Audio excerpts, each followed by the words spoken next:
munsi noneho ngiye kubabwira kuri iyi album ya Bruce Melody. Iyi album irimo iratwika cyane, ariko dore ikintu yakoze Bruce Melody nkahita mbona yuko yishe ibintu byose. Bruce Melody yakoze indirimbo ari kumwe na Joe Boy, indirimbo twari twakunze ku munsi wa mbere, yari bunagenda ikagera kure cyane.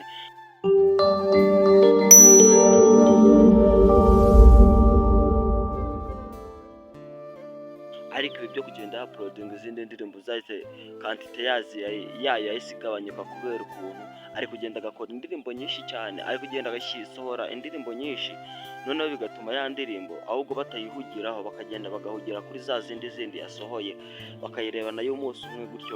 Ibi bintu yabiteguye nabi, yakagombye kuba yaragiye akadutamo umuzigo umwe uyu munsi, ariko nyine ukamanza ugahitinga akabona ubusohora album ye nyine. Ariko indirimbo ze nubwo zaba zifite ubwiza ntabwo tuzabasha kubibona kubera ukuntu yamaze management ye kuyica. Buri munsi ari kugenda asohora akaririmbo kari muri album ye, nta nubwo umuntu azabasha kumanaginga iriya ndirimbo, kandi iriya ndirimbo niyo yonyine yakoreye amashusho. Aka kantu yarakishe cyane, nawe azagahindure ko yakoze ibintu bitameze fresh.